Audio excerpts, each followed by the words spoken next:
Diálogo de los Ministros, con Patricia Pardo.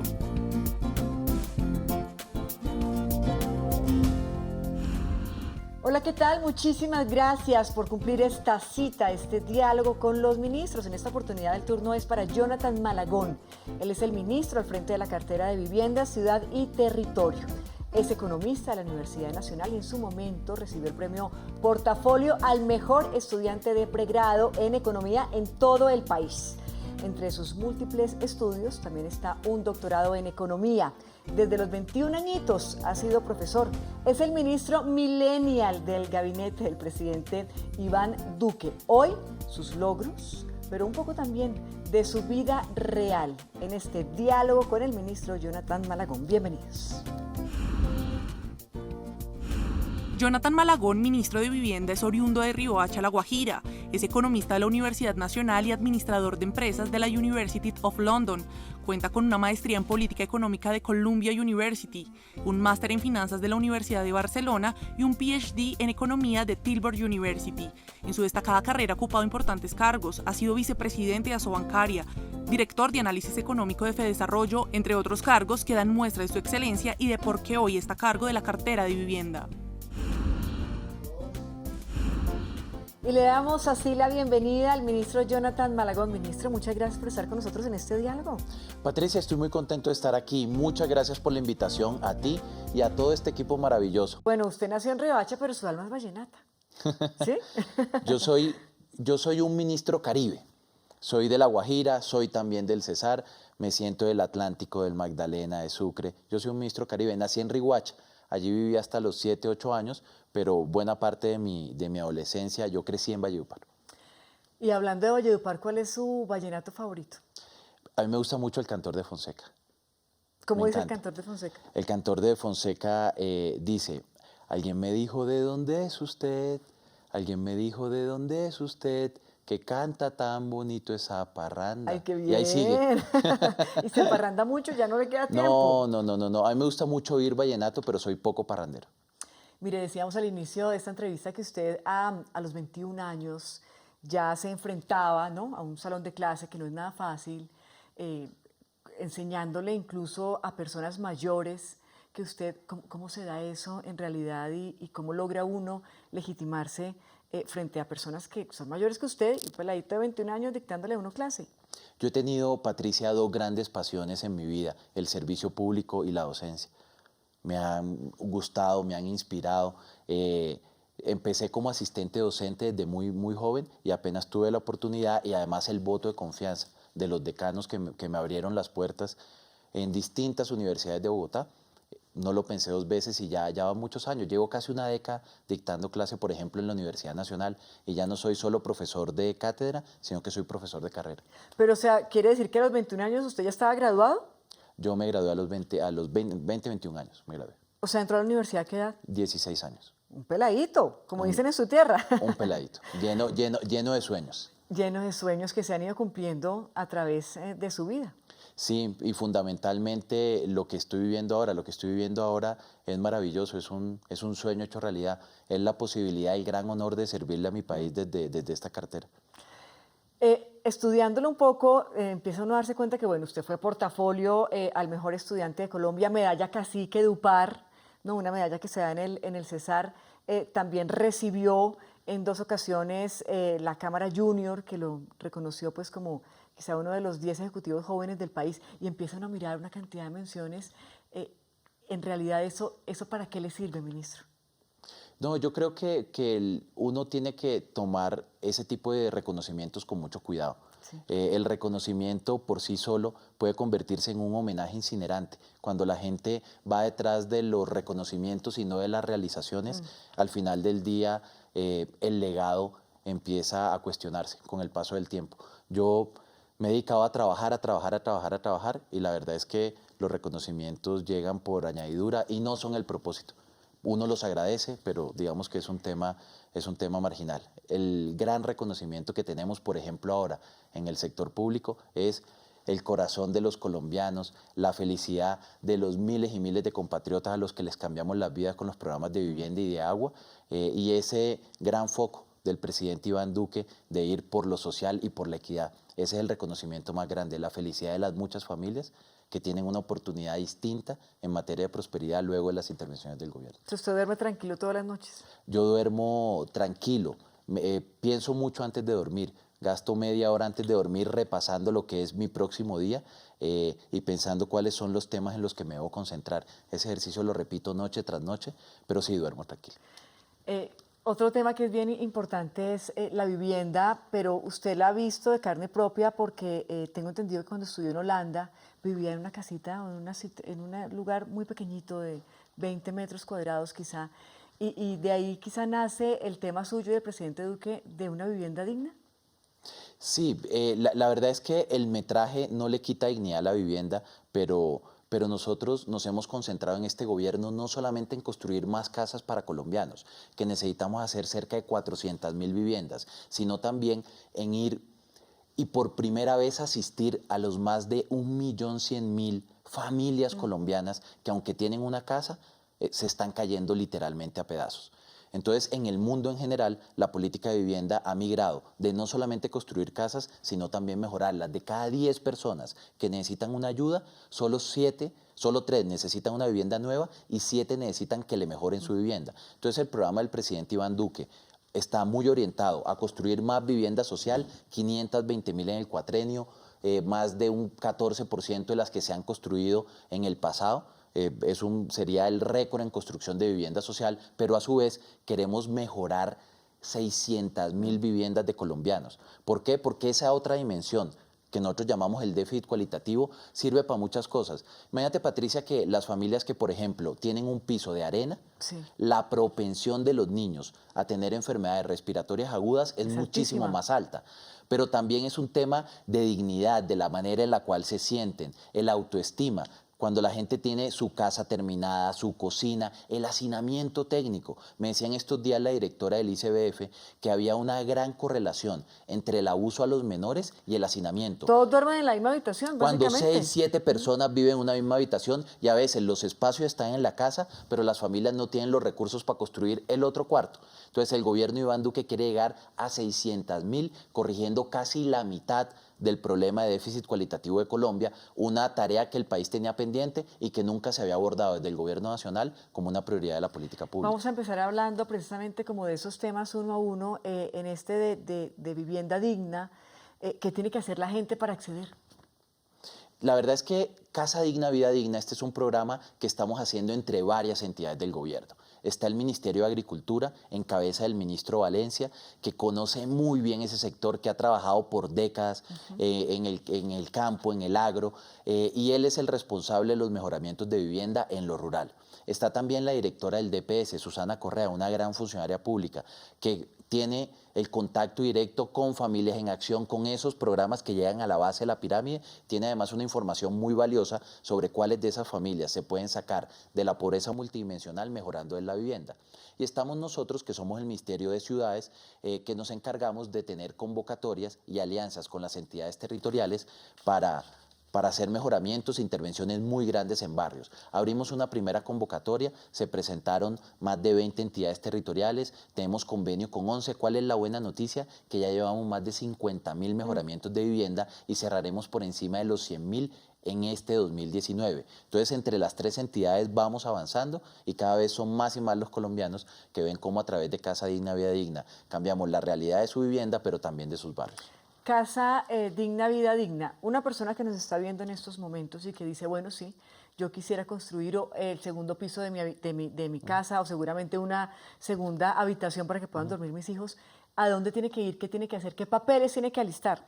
Este programa es distinto al resto de programas de vivienda del gobierno porque no es un programa de demanda. Los programas de demanda, como Mi Casa Ya, como Semillero de Propietarios, los subsidios de vivienda, la gente va y toca las puertas. Aquí es al revés, aquí hay unas bases de datos que vamos, además, en compañía de las alcaldías, unos barrios que se priorizan donde tenemos la situación más crítica en términos de calidad de la vivienda y allá llega el Estado. Entonces, este es un programa donde es el Estado el que llega, más que existe un proceso de convocatoria de las personas. Es el único de los programas que tenemos en curso, le dicen los técnicos, por el lado de la oferta.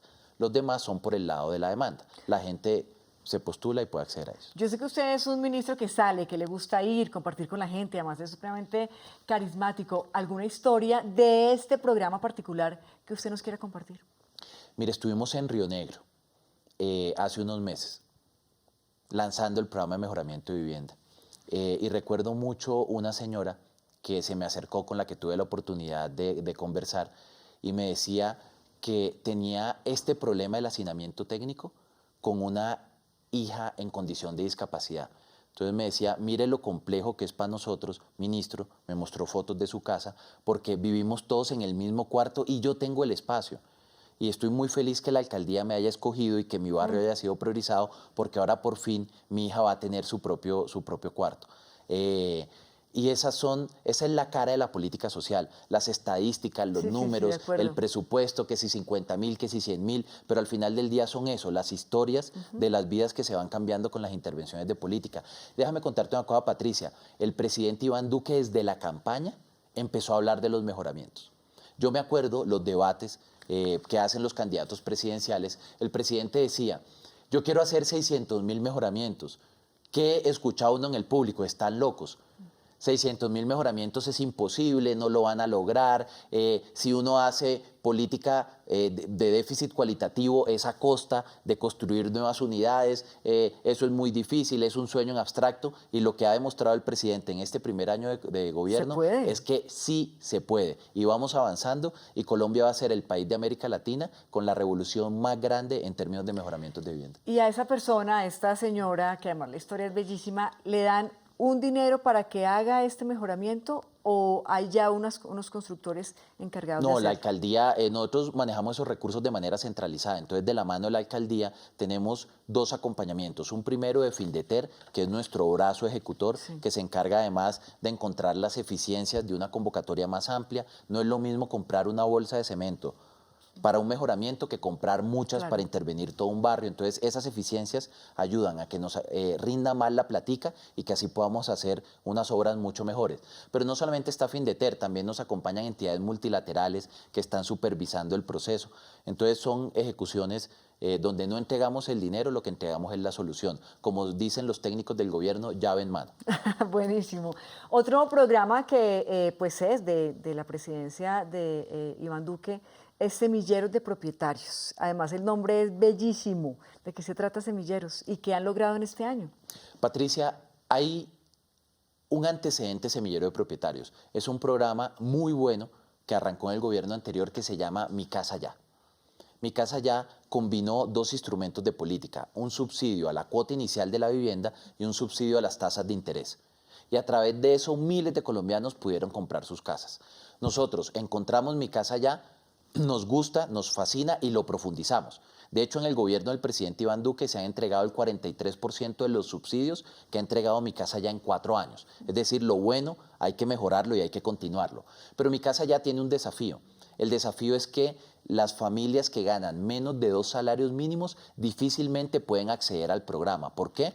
Porque así le entregues un subsidio de vivienda a la cuota inicial y así le subsidies lo que tiene que pagar todos los meses de crédito, no, los bancos no le prestan.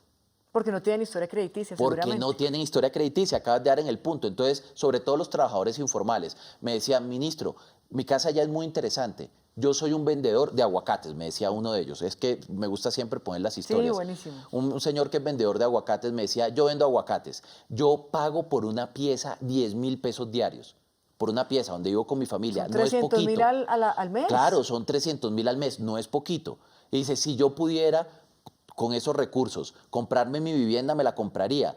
Y ya fui a través del programa Mi Casa Ya, pero los bancos me dicen, señor, usted tiene 40 y algo de años, tiene el señor, pero nunca ha tenido una cuenta de ahorros, usted no es elegible para un crédito de vivienda.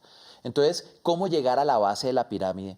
Y cómo llegar a aquellos que no tienen historial de crediticio en el marco del programa Mi Casa Ya. Así nace Semillero de Propietarios. Entonces, con Semillero de Propietarios vamos a ir a la población más vulnerable, que ganan menos de 2 salarios mínimos. No nos importa que sean formales o informales, que es un elemento transformador.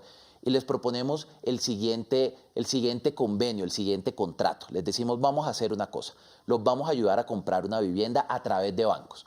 Es que los bancos me cierran la puerta. No se preocupe que tenemos una solución. Durante 2 años el gobierno nacional le va a dar un subsidio de arrendamiento. Usted no tiene que preocuparse por el arriendo, pero usted, en contraparte, tiene que empezar a ahorrar lo que antes pagaba de arriendo, una porción de lo que antes pagaba de arriendo, tiene que ahorrarla todos los meses. O sea, abrir una cuenta de ahorros en un banco y empezar a ahorrar. Las entidades financieras, y yo quiero agradecerle a todo el sector bancario, porque crean productos específicos para esa población. Entonces es parecido a una cuenta FC. Esas cuentas donde yo guardo plata, pero no la puedo sacar para lo que sea. No puedo sacarla para educación, para salud, no la puedo sacar para consumo, para hacer mercado. Esa cuenta tiene una destinación específica, que es la compra de la vivienda. Y le decimos a la familia, si tú tienes la disciplina, ahora que no estás pagando arriendo, de hacer ese ahorro durante 24 meses, tu graduación consiste en que te damos el estímulo de la cuota inicial, puedes utilizar tu ahorro para complementarlo y que así te endeudes menos, te damos el crédito y te lo ayudamos a pagar 4 puntos de la tasa de interés, la subsidia del Estado. Al final del día, ¿qué quiere decir eso? Que las familias van a poder, con una carga naturalmente en función de lo que va de la casa, porque esto es para vivienda de interés social, que puede ser de hasta 150 salarios mínimos, pero también puede ser de 80, 90 salarios mínimos, de 80 millones de pesos, 90 millones de pesos, hasta 135 millones. Las familias van a poder sustituir lo que pagan de arriendo y con pagos que van entre los 200 y los 450.000 pesos, hacerse a su propia casa. Ahí está lo de la piecita, así es. Entonces, qué maravilla que en lugar de estar todos los meses quemando plata en arriendo, puedan convertir ese dinero en su propio capital. ¿Cuántas familias llevamos en el primer año de gobierno? El lanzamiento arrancamos con pilotos, entonces con los pilotos llevamos unas cientos de familias piloteando, ver cómo nos funciona el programa, porque los queremos hacer masivo. Sí. Entonces, en febrero abrimos las inscripciones para el público. Teníamos un sueño, que se inscribieran por lo menos 40.000 personas. ¿Sabes cuántas se inscribieron? 140.000. Sí, 140.000. Rebasamos todas. Entonces, digamos que en ese sentido está solucionado por el lado de la demanda. La gente quiere semilleros. ¿Y la gente empezó a ahorrar? Se inscribió. Ahora viene la segunda parte, que es la oferta. Justamente el 30 de julio, como lo prometió el presidente, lanzamos la plataforma de oferta. ¿Qué es la plataforma de oferta? Estamos recogiendo todas las unidades de vivienda que tengamos en el país a través de las lonjas para ofrecérselas a estas familias para que puedan en un aplicativo muy sencillo, a través de una página parecida a la página de Metro Cuadrado. Sí. De hecho, nuestro operador va a ser Metro Cuadrado, lo pusimos a concursar. Entonces, a través de una página diseñada para semillero de propietarios, ver en su ciudad cuál es toda la oferta de vivienda y a través de eso, los beneficiarios, escoger la casa en la cual quieren vivir. Buenísimo. Nuestra meta, vamos a tener el primer corte, esta primera generación, 40.000 que los vamos a gestionar durante este año. Y al 2022 tendremos 200.000 familias. ¿Qué son 200.000 familias en la práctica? Es cambiarle la realidad de propiedad a casi la mitad de las familias de Colombia que hoy carecen de una casa. Ahí está, semilleros de propietarios. Si ustedes tienen alguna duda, los invitamos a ver la siguiente información.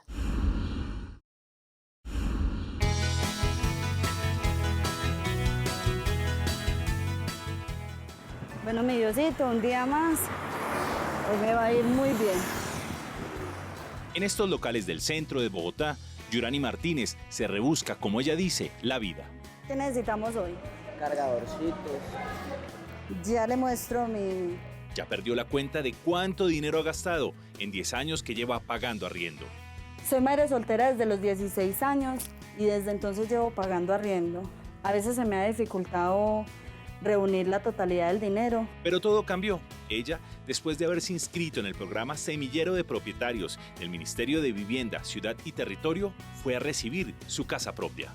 Es importante un semillero de propietarios porque cierra brechas, porque le permite a las familias capitalizar y tener ese anhelo de su casa propia, porque genera una cultura también de pago en el país y de ahorro, por supuesto.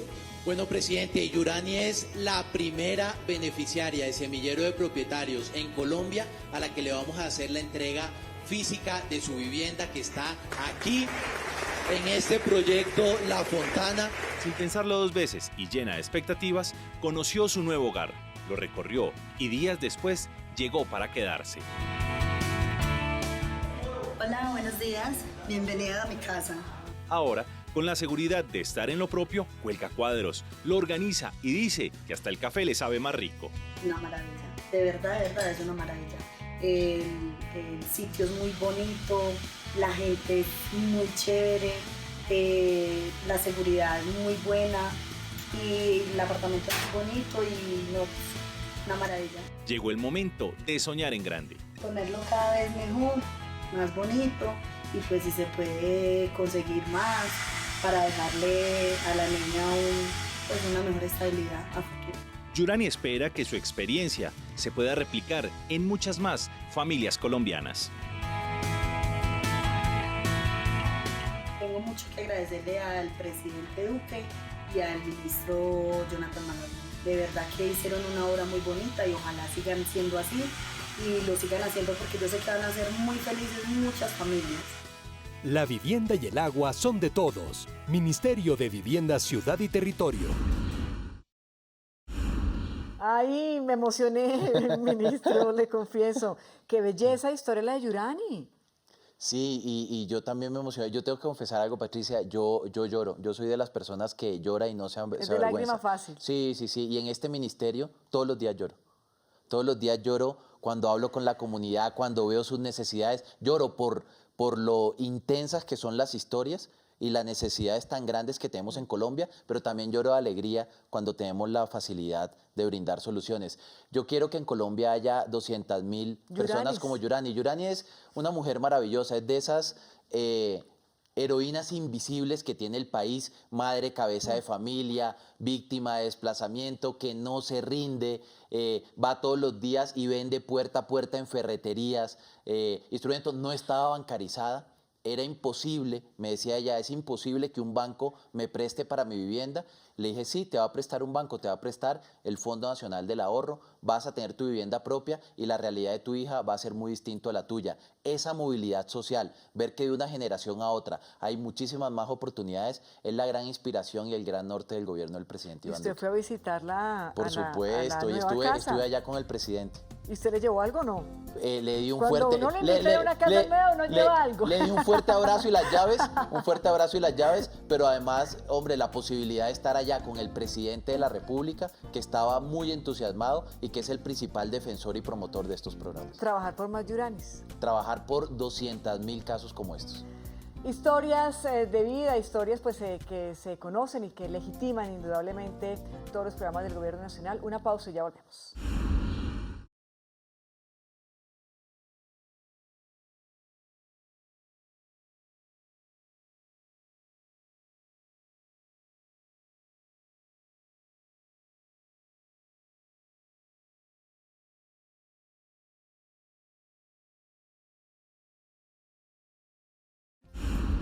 Continuamos en este diálogo, en esta oportunidad con el ministro de Vivienda, Jonathan Malagón. Ministro, me causa un poco de curiosidad saber si este programa de semilleros no compite contra el de Mi Casa Ya.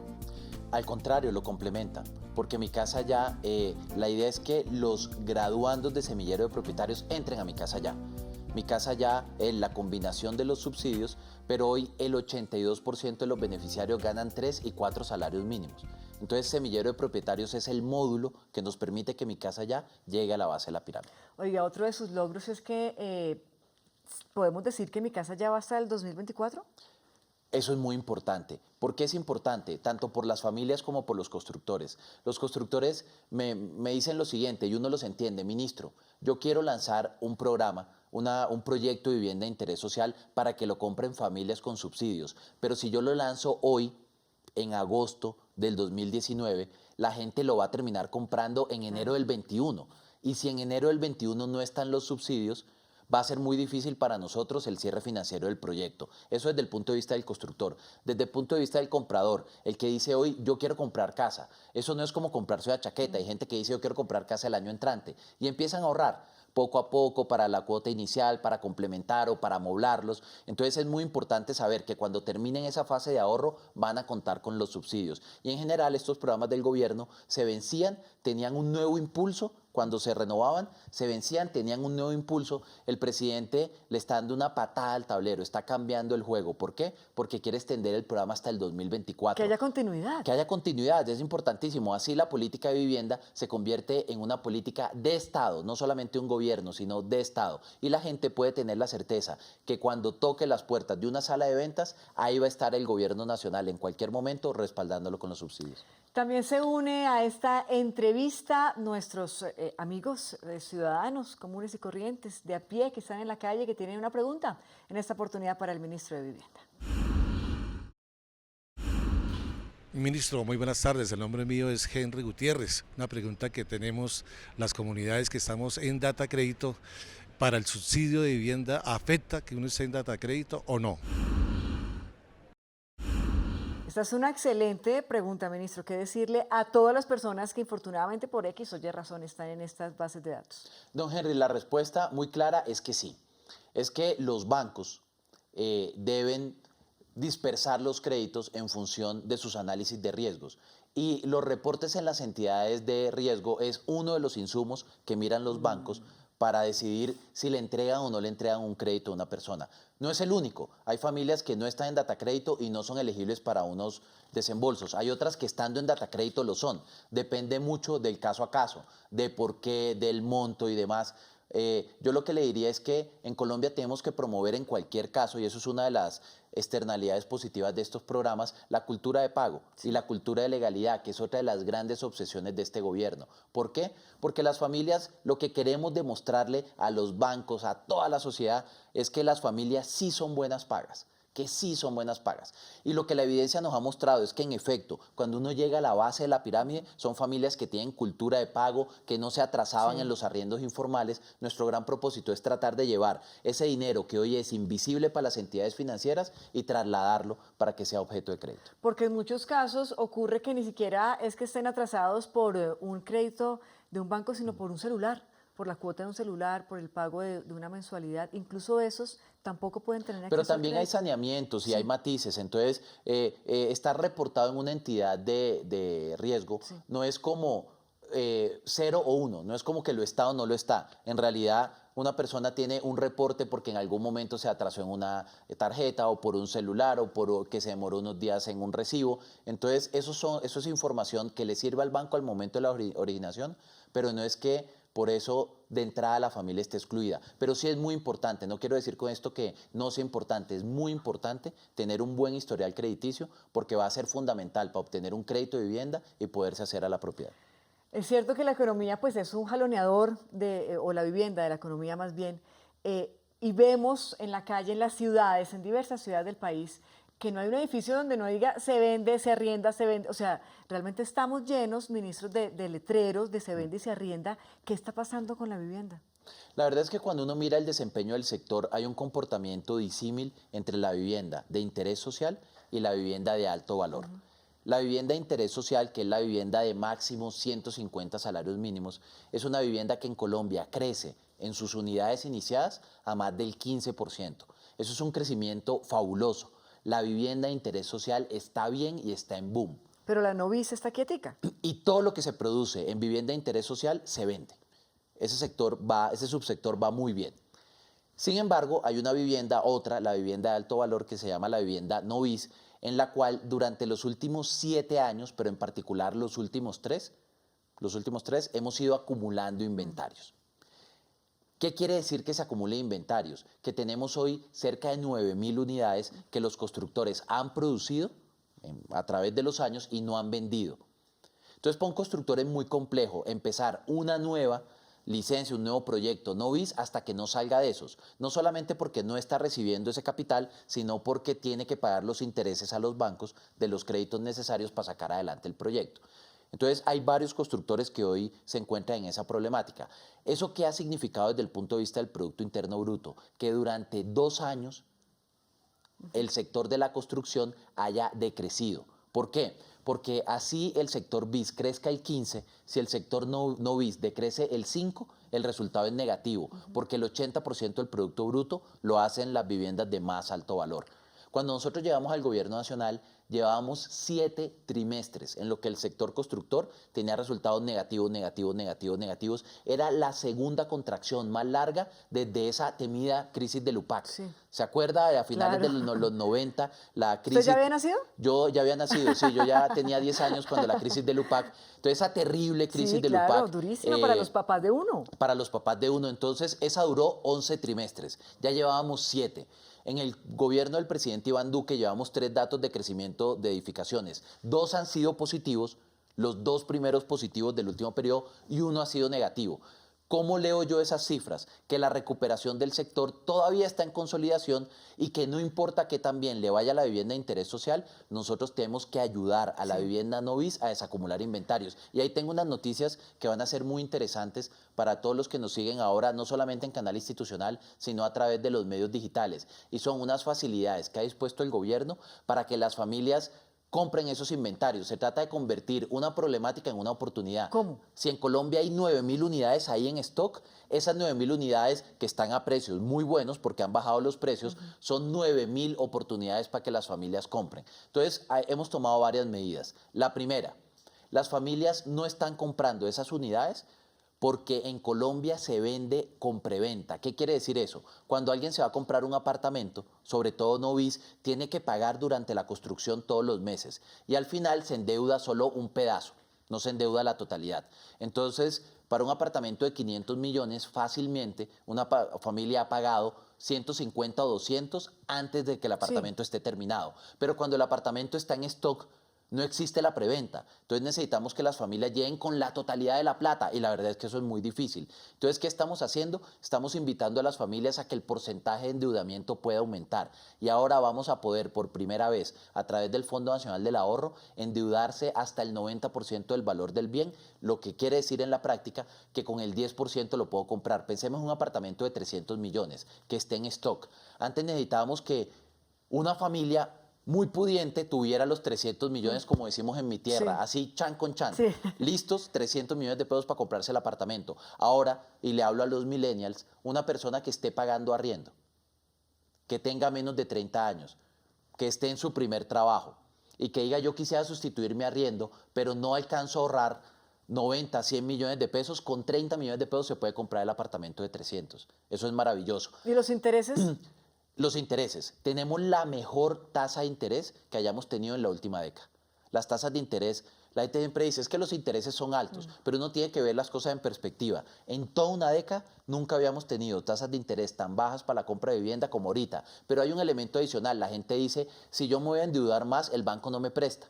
Porque me dice, usted es joven, usted es millennial, para lo que usted gana ahorita, como que no. Entonces le piden, sobre todo a la gente joven, o un fiador, que no todos tienen un fiador, o le piden un predio o un bien que garantice esa deuda. Pero la vivienda es para nosotros los colombianos, yo estoy pagando la mía, la vivienda es para los colombianos, en muchos casos, nuestro primer bien, nuestro primer predio. Entonces, el que no tiene un bien y el que no tiene un fiador no puede acceder al crédito, pero ahora lanzamos una garantía. Ahí viene quien respalda esa deuda, el gobierno nacional.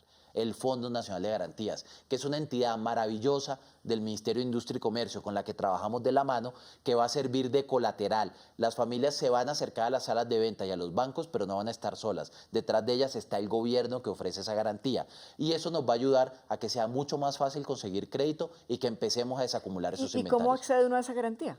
Es muy fácil, simplemente en el momento de la originación la pide.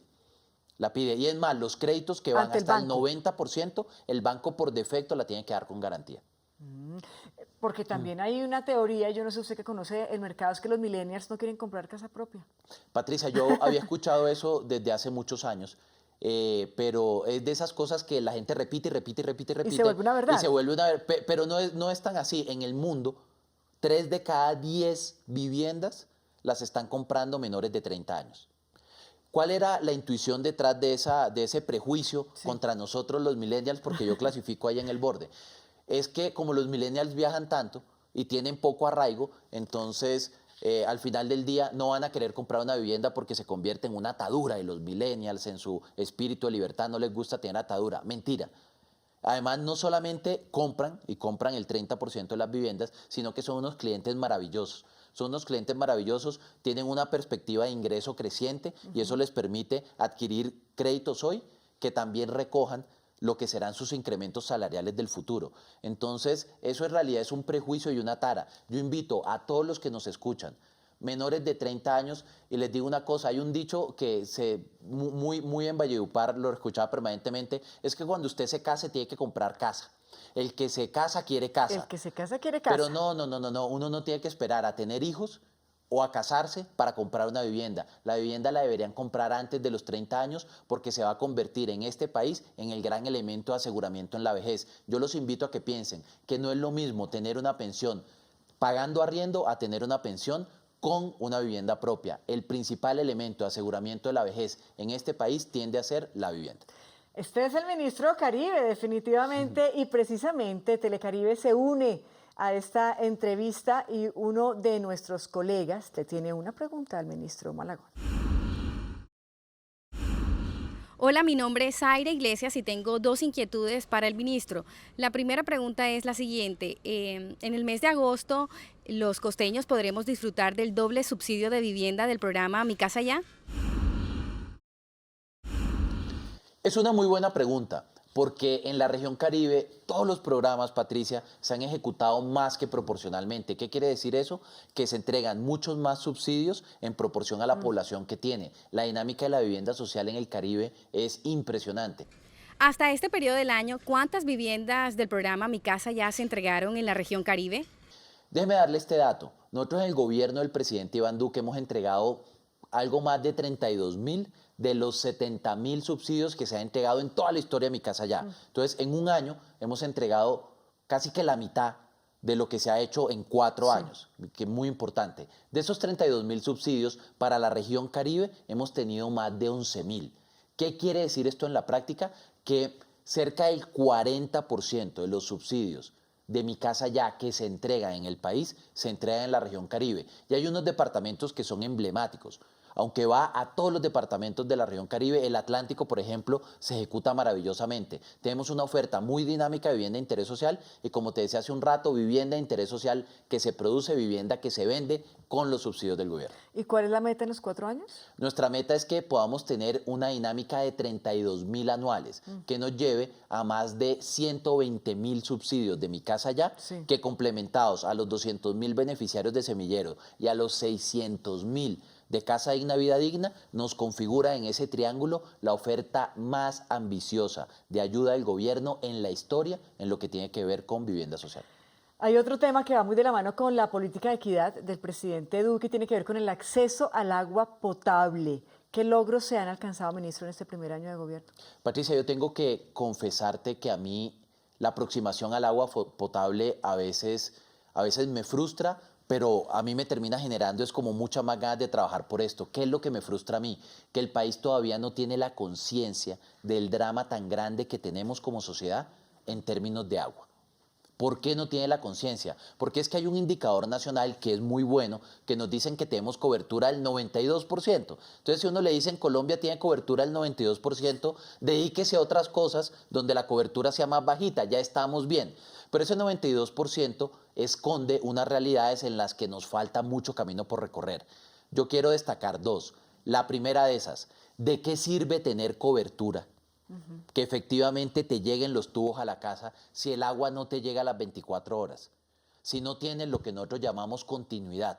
Entonces, para mí, que le diga a una familia, te felicito porque te llegó el tubo, eso no sirve para nada. Sirve el tubo cuando llega el agua. Entonces, lo primero es que tenemos que hablar no solamente de cobertura, sino de continuidad. Y lo segundo es que ese 92% está construido de indicadores de casi 100% en las ciudades, pero indicadores del orden del 70% en lo rural. Por ejemplo, en mi departamento, en La Guajira, en lo rural, cuando llegamos al gobierno, la cobertura era del 5%. Entonces hay un país que literalmente se está muriendo de sed y otro país que tiene condiciones muy favorables. Entonces, con esta óptica, lo que nosotros hemos hecho es ponernos una meta muy ambiciosa, muy ambiciosa. 3 millones de colombianos van a tener durante este gobierno acceso al agua por primera vez. Y agua potable, porque en muchas ocasiones llega el agua y ni siquiera se puede beber. Claro, agua potable, ese es el otro elemento. Para nosotros es cobertura, continuidad, que llegue siempre, pero también calidad. Son los 3 grandes atributos: cobertura, continuidad y calidad. Y con esos 3 atributos en mente, nos propusimos que a 3 millones de colombianos le llegara el agua con mucho énfasis en lo rural. Y vamos avanzando muy bien. Y tenemos sobre todo un plan. Y estamos trabajando de las manos de las entidades territoriales, a quienes además agradezco el compromiso de los alcaldes y de las gobernaciones, que a través de los OCAT han dispuesto millonarias inversiones que nos van a permitir entregar el país con una cobertura mucho más cerca del 100%, pero sobre todo empezando a cerrar esa gran brecha entre lo urbano y lo rural. Hablemos ahora, ministro, de las pilas públicas que ustedes han pues hecho realidad literalmente. ¿De qué se trata esto? Patricia, uno tiene que entender en un país tan grande como Colombia, tan diverso y con tantas complejidades, que este es un país por su misma naturaleza de regiones, donde uno no puede tener la misma solución para todos los lados. Nosotros le llamamos a eso, desde lo técnico, los enfoques diferenciales. Yo le reconozco al gobierno anterior, al ministro Sánchez, a la ministra Noguera, un gran esfuerzo en empezar a sentar las bases de la regulación de enfoque diferencial. Nosotros la sacamos adelante y la estamos materializando. ¿Qué nos permite el enfoque diferencial? Que lleguemos con tecnologías no convencionales a sitios dispersos. Si nosotros quisiéramos llegar a La Guajira con un acueducto de tubo a la comunidad Guayú, que son 150.000 familias dispersas en clanes, nos tocaría para eso disponer más tubo del que dispuso toda Colombia en 4 años de gobierno del gobierno anterior. O sea, sería una obra absolutamente faraónica, imposible desde el punto de vista técnica y operativa. Pero en La Guajira necesitamos dar una solución concreta. A mí, ¿qué me preocupa en La Guajira? Un tema de género también. Son las mujeres las que van a recoger el agua a un highway, donde el agua primero no es potable y segundo, caminan 7 kilómetros en promedio con los niños para recoger un agua que no sirve para beber y al final del día es el agua que están usando. Entonces, ¿qué estamos disponiendo nosotros? Unas pilas, que es un sistema con agua 100% potable, autosoportado, paneles solares, donde las familias no tengan que caminar más de 1,5 kilómetros para llegar a esas pilas y tengan agua limpia siempre y para todos, donde a través del Sistema General de Participaciones garanticemos la sostenibilidad de las intervenciones para que para ellos termine siendo gratuito, pongan el esfuerzo de ir a recoger el agua potable y que además podamos, a través de un sistema logístico muy bien pensado, tener suficiente capilaridad para que le llegue a la totalidad de las comunidades guayús. Ya empezamos con los primeros pilotos. En el norte de Manaure inauguramos un primer módulo de pilas públicas que se llama Casa Azul. Ahí está Porquí, ahí está La Tuna. Tenemos 6 intervenciones de esas. A las afueras de Maicao tenemos otras en Sararao. Y la verdad es que a mí me llena de entusiasmo cada vez que voy el testimonio que recibo de las comunidades, porque me dicen, ahora tenemos que caminar muchísimo menos para tener agua, pero lo más importante y transformador es que los niños están por primera vez tomando agua potable.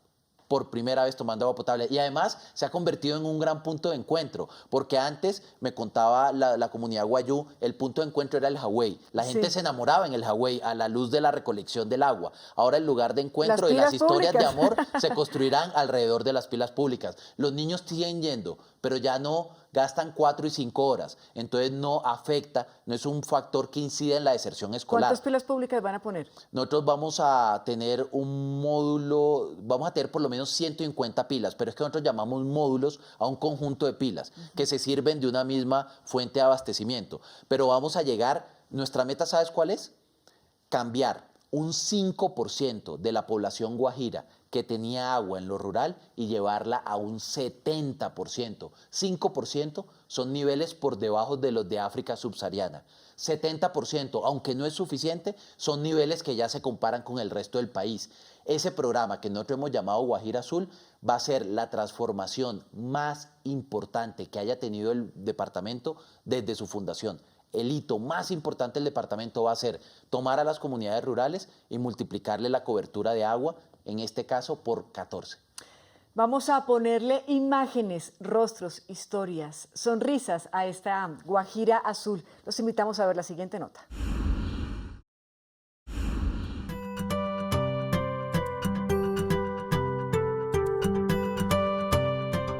Lo más importante que estamos logrando el día de hoy es que trabajando de la mano con ustedes, los que son dueños históricos de este territorio, podemos sacar adelante un proyecto tan importante como el de las pilas públicas. Vamos a llegar con el agua potable para 130.000 habitantes en esta zona de la Alta Guajira durante el gobierno del presidente Iván Duque.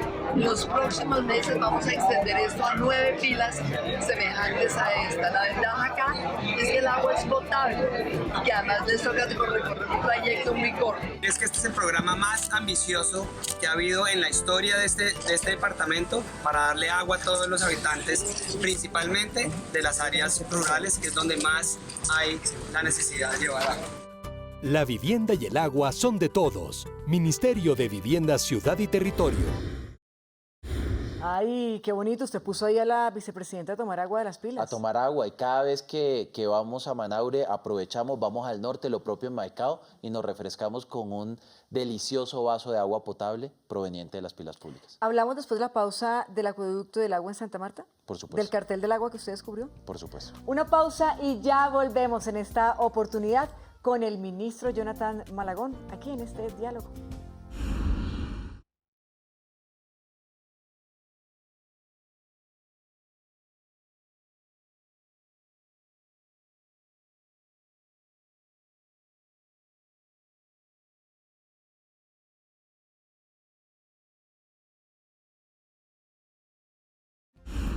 Muchísimas gracias por seguir conectados con nosotros en este diálogo, hablando de buenas noticias, de logros a través de este año que nos trae el ministro Jonathan Malagón, que han podido hacer en el Ministerio de Vivienda. A veces uno abre de verdad el agua en la casa y uno no es consciente, ministro, uno lo da por hecho. Abre la llave y sale el agua, se acabó. Y el agua en realidad le cambia la vida a la gente, tener acceso al agua potable. Así es, la semana pasada, por ejemplo, estuvimos en Apartadó. En Apartadó estuvimos lanzando unas obras e inaugurando otras de acueducto. Y es impresionante lo que significa esto para las familias, para los niños. Yo siempre aprovecho la oportunidad para hablar con ellos y les pregunto qué piensan y me dicen cómo cambia su vida en el día a día. Cosas muy sencillas y me dicen, oye, Malagón, me dicen Malagón, oye Malagón, es que esto me va a permitir a mí ahora bañarme todos los días. Y tal como lo dices tú, Patricia, son cosas que uno desde las capitales da por sentado, pero que en las regiones hacen toda la diferencia. Por eso el gobierno, tenemos una línea muy clara del presidente. El presidente me dice a mí todas las semanas sin excepción, ministro, trabajo en las regiones, vamos por los más necesitados. Sabemos también que en días pasados descubrió usted el famoso cartel del agua en Santa Marta, gente, ¿no? Delincuentes que iban, llenaban los carrotanques, iban y vendían el agua potable a los barrios.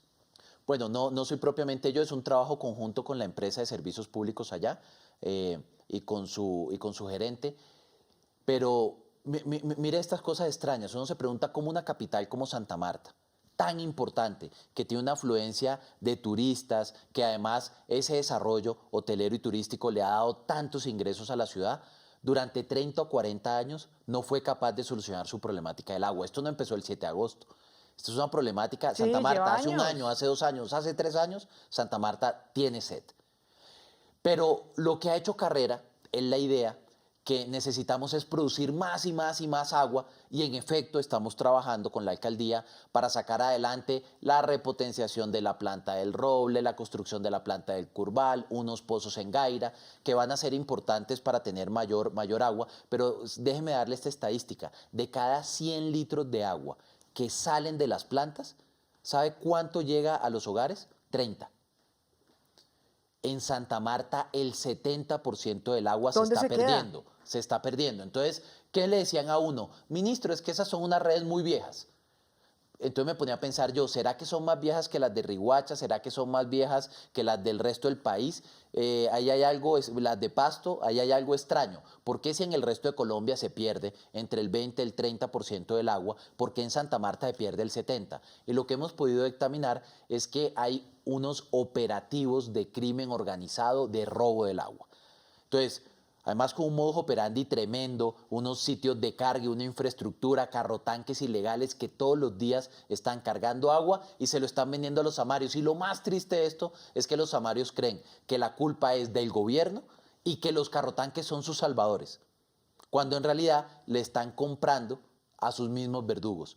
Ante esto, ¿qué toca hacer? Tomar decisiones muy claras desde el punto de vista jurídico y judicial. Con los entes de control estamos trabajando, adelantando las investigaciones, cerrando estos más de 10 puntos que hemos localizado en la ciudad, reduciendo las pérdidas técnicas. Entonces, en la medida en que vamos mejorando la oferta, también vamos haciendo una mejor gestión de demanda, porque ¿cuál es nuestra meta? Que de aquí a 4 años logremos solucionar la gran problemática de agua que vive la ciudad. Y llevándole a la comunidad ese mensaje que usted acaba de dar, porque seguramente la señora del barrio va a pensar todo lo contrario, y es que el gobierno le quitó el carrotanque. Por supuesto, van detrás del carrotanque, que fue el único que me ayudó. Entonces estamos en un trabajo también de socialización, de mostrar que el carrotanque lo que se robó fue el agua que la señora pagó a través de su recibo, que es lo más triste, es lo más triste. Entonces tenemos que adelantar las investigaciones, ver que no tengamos actos de infidelidad, que no es nada distinto a funcionarios conestando de manera deliberada con esto.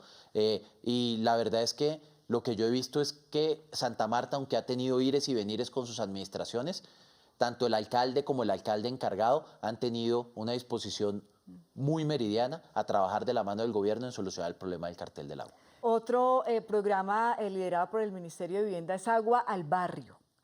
¿De qué se trata Agua al Barrio? Aparte pues, de lo que nos ha contado Santa Marta, ¿cuáles han sido los logros en este año?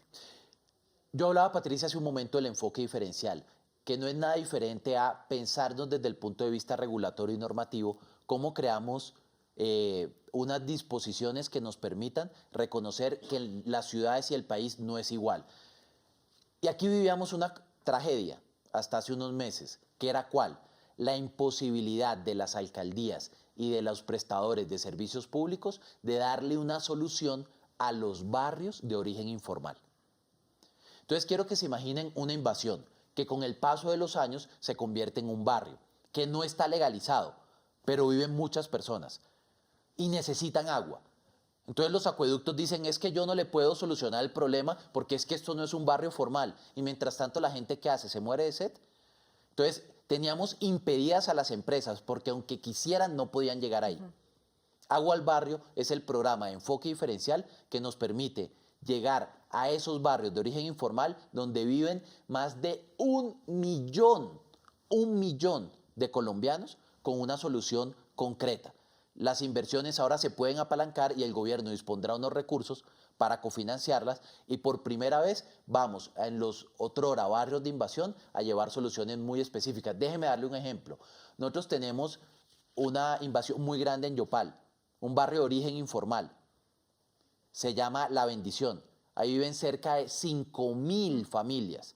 5.000 familias. Yo voy a Yopal y no voy a al Palacio Municipal a reunirme con el alcalde. No, yo voy a Yopal y despacho desde La Bendición. Me gusta ir allá. ¿Qué es lo primero que me dice la población? Ministro, el agua. Voy donde la empresa y les digo, la solución de agua para estas familias. Ministro, no puedo.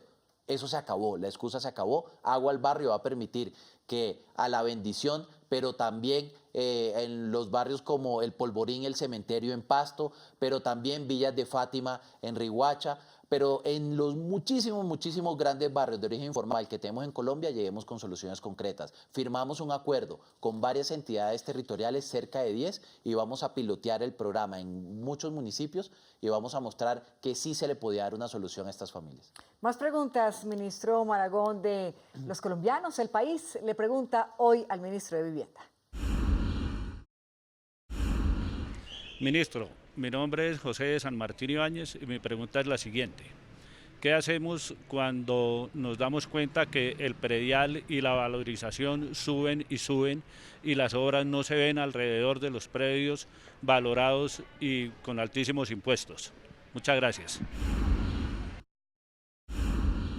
Don José, su pregunta es muy buena porque me permite explicar algo que no es tan intuitivo, y es cuáles son los roles del gobierno nacional y cuáles son los roles de los gobiernos subnacionales.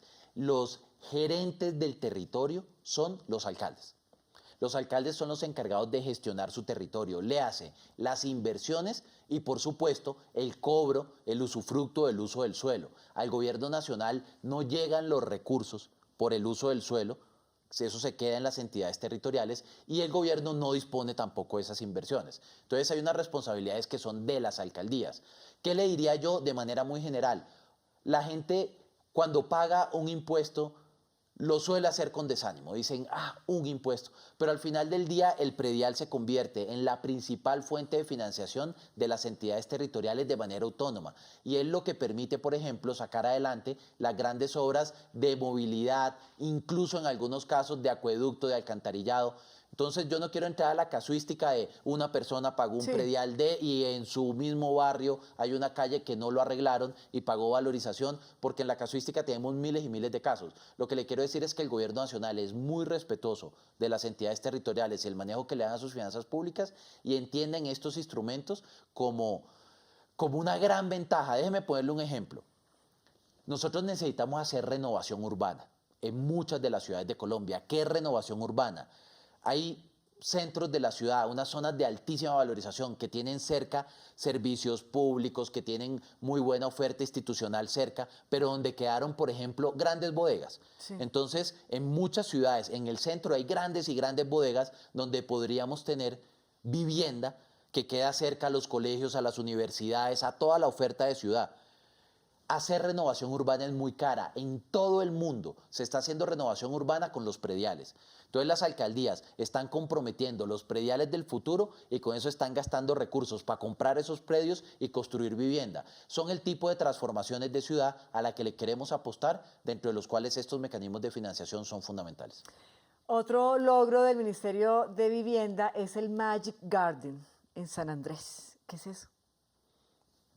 Patricia, Colombia es un país que ha avanzado muchísimo en disponer de manera correcta sus basuras. La gente no lo sabe, pero somos el campeón latinoamericano. No hay quien disponga mejor las basuras que Colombia. ¿Qué quiere decir eso? Que las recogemos oportunamente, que no las llevamos a botaderos, sino que van a rellenos. Digamos que esa fue el gran logro de los últimos 15, 20 años. Sin embargo, lo que no habíamos visto, lo que hemos llegado tarde como país, es pensar que esos rellenos tienen una capacidad limitada. Y cuando un relleno se llena, valga allí la redundancia, y se colapsa, hay una gran problemática. Primero, desde el punto de vista ambiental y segundo, desde el punto de vista tarifario, porque a las familias les toca pagar el envío de las basuras a otros municipios y eso al final del día hace que los recibos sean más altos. San Andrés es un caso emblemático. San Andrés tiene un relleno que se llama Magic Garden, al cual estamos llevando toda la basura de la isla. Nosotros recibimos el gobierno y el 7 de agosto me dicen a mí, Magic Garden colapsa en noviembre. Colapsa. Noviembre del año entrante usted tiene un relleno que se llenó. ¿Y sabe cuál era la alternativa, Patricia? Que la basura saliera en barcazas desde San Andrés para que fuera enterrada en la parte continental y ese gran sobrecosto, que es altísimo, se lo pasáramos por tarifa a los sanandresanos, lo cual es una completa locura. Pero ustedes desarrollaron como un proyecto de economía circular. Claro, entonces nuestra solución, ¿cuál fue? Para prevenir esa tragedia, tanto ambiental como tarifaria para los habitantes. Vamos a utilizar esa basura para producir energía. Ya han salido los críticos, es que eso solo va a producir 2 megas, no importa. Con eso no vamos a ser capaces de hacer el alumbrado público, no importa. Mi propósito no es generar energía, ese es un propósito secundario. Mi gran propósito de la intervención es poder bajarle el ritmo al Magic Garden, de suerte que en lugar de colapsar podamos en los próximos 5 años desacumular la totalidad del material contaminante y en lo que antes teníamos un relleno podamos hacer un gran parque.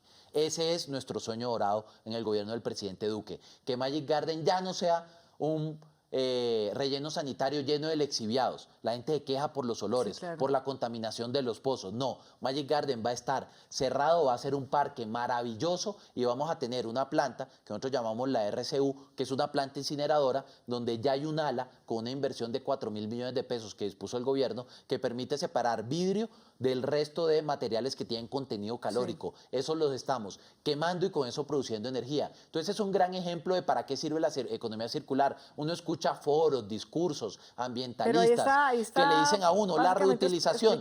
Al final del día, la cara de la economía circular son proyectos concretos como estos que nos muestran que sí podemos convertir una amenaza desde lo ambiental en una gran oportunidad, incluso desde lo productivo. Una última pregunta del país. Nuestros televidentes le preguntan al ministro de Vivienda, ellos que están ahí en la calle. Señor ministro, soy Carlos Alberto Sánchez, vivo en arriendo.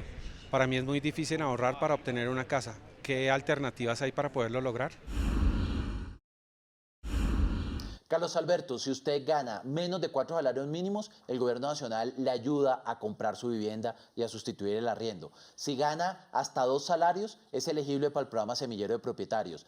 Y si no, es elegible para el programa Mi Casa Ya. Recuerde, el gobierno le da un estímulo que puede ser hasta de 30 salarios mínimos para la cuota inicial de su vivienda y le ayuda a pagar 4 puntos de la tasa de interés. Y si entra Semillero, entra en el esquema que previamente describimos. Mejor dicho, opciones hay. Por supuesto, nunca antes había sido tan fácil comprar vivienda en Colombia. Todos los que pagan arriendo, se acabaron las excusas. Este es el mejor momento para comprar una casa aquí en Colombia. Ministro, me contaron que se está estrenando como papá de José Joaquín. De José Joaquín, así es, así es. ¿Quién es José Joaquín? Estaba yo en Valledupar en estos recorridos, a ese me acompañó mi esposa. Yo le abrí la puerta de un carro para que ella se subiera y se subió un perrito de la calle. Intentamos bajar el perro, pero no teníamos corazón para dejarlo de vuelta allí. Estaba deshidratado, estaba sucio. En ese momento no lo habíamos notado, pero tenía rota una pata. Le habían dado además una patada y estaba completamente inflamado el perro, prácticamente desfigurado. Lo llevamos a un veterinario. El veterinario le dio unos primeros auxilios y decidimos adoptarlo. Nos trajimos el perrito para Bogotá, lo tuvieron que operar. ¿El perrito los escogió a ustedes? El perrito nos escogió a nosotros, así es, y nos ha cambiado la vida. Ya tenemos un perrito que se llama Toby, y ahora Toby y José Joaquín son la gran alegría de nuestro hogar. ¿Y el José Joaquín por qué? O sea, ¿por qué no Lucky, no? Brandy, otro nombre más canino. No, es un gran debate, suena nombre de viejito, entonces cuando uno lo ve, porque el perro es como un viejito, parece un viejito, pero es muy lindo y la verdad es que el talento de los veterinarios es impresionante. Un perro que estaba prácticamente, inminentemente inválido, ahora camina plenamente, es muy feliz, juega, tiene una vida muy plácida y yo, con la experiencia de José Joaquín, me he convertido en un gran promotor de la adopción, canina. Yo a mi perrito lo compré, yo era de comprar perros, pero después de una historia como la de José Joaquín, invito a todos los colombianos que tengan la oportunidad, el corazón, el espacio y la posibilidad de alojar una mascota en su casa, que acudan a la adopción. Le pueden cambiar la vida a un animal, pueden hacer una gran obra por este país, porque es increíble cómo eso cambia absolutamente todo. Uno piensa que el tema animalista es un tema de reivindicación, es un tema secundario. Falta que usted tenga un perro en casa o una mascota para despertar una cantidad de amores y de afectos que uno no creía que podía desarrollar. Lo he visto que ve el celular, ve el reloj, ¿no? Frecuentemente. Usted es un gomoso de la tecnología. Yo soy un gomoso de la tecnología, así es. Digamos que esa es una de las grandes tragedias de las nuevas generaciones, esa es una de las grandes tragedias de los menores de 40 años, pero yo disfruto mucho la tecnología. Casi siempre mis ahorros me los gasto cuando quiero comprarme algo para mí en algo, un aparato tecnológico, me fascina. ¿Es que tiene hasta un cepillo de dientes eléctrico? Tengo varios, tengo uno con el que viajo, tengo otro en mi casa. Sí, ¿cuál es el gadget así como más descrestador que tiene? Yo también soy una persona algo retro. Y recuerdo mi niñez con mucha ilusión de los 80. Entonces salieron unas versiones de Nintendo y de Super Nintendo retro y me las regalaron el año pasado de cumpleaños. Yo cumplo en agosto, el 10 de agosto, 3 días después de haberme designado el presidente ministro. Me regalaron, no las he podido usar porque estoy trabajando hasta altas horas de la noche, pero ese es, digamos que uno de mis artefactos tecnológicos electrónicos favoritos. Cuando uno es tan joven, 33, 34 años, y ya es ministro de un país, ¿en dónde está su techo? No, ¿Hasta dónde quiere llegar? La verdad es que estos estos puestos uno los tiene que recibir desprovistos de ambiciones personales. Yo no he tenido tiempo ni siquiera para reflexionar lo que significa esto para mi carrera. Yo todos los días lo que pienso es la oportunidad que me dio el presidente Duque y el orgullo que tengo de poder servir a los colombianos, a mi país, con un gobierno en el que creo, con un presidente que tiene unos principios muy claros, que nos da unas direcciones que son específicas, un modelo de gerencia y administración pública moderno en el que yo creo y estoy convencido, y no hago nada distinto a pensar en eso. El tiempo lo dirá. Si hablamos de sueños hacia el futuro, ¿sabe qué me gustaría a mí dentro de muchos años? Me gustaría volver a mi alma mater, de la que soy profesor, a la universidad pública, que me dio la oportunidad de ser economista y algún día ser rector. Ay, qué bonito. Ese es uno de mis sueños dorados. Ojalá algún día tenga la posibilidad. Últimas preguntas, muy corticas, para que me responda rápido. ¿Preparado? ¿Listo? Muy bien. Un acierto, ministro. Un acierto, el enfoque diferencial en agua. Un éxito. Semillero de propietarios. Un avance. Guajira Azul. Una obsesión. El tratamiento de las aguas residuales antes de vertirlas a los ríos. No las estamos tratando, solamente la mitad. Una obsesión esa. Una frustración. El nivel de cobertura de alcantarillado en las zonas rurales de Colombia. Un sueño. Ser papá. Y por último, un desvelo. Un desvelo, mi familia. Ser papá para el próximo año, ¿no? Me contaron. Yo tengo el sueño, eso la verdad es cuando Dios lo tenga a bien, pero yo quiero ser papá. Me encantaría con mi esposa tener 2 hijos y además quisiera que nacieran en el gobierno del presidente Iván Duque. Ahí está, bueno, después nos cuenta cómo le va con ese sueño. Así es. Muchísimas gracias, ministro, por haber estado aquí en este diálogo con todos nosotros, con el país entero. No, muchas gracias, felicitaciones y a todo el equipo de Canal Institucional. Muy buenas noticias nos ha traído hoy el ministro de Vivienda, Ciudad y Territorio, Jonathan Malagón. A ustedes también mil gracias por estar con nosotros. Nos encontramos en una próxima oportunidad. Adiós.